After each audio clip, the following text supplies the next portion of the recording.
تلقوها الغريبة بعد عزها سليبة، بعد عزها سليبة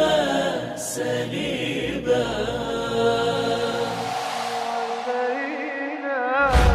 زينب اليوم من السبا ردت لها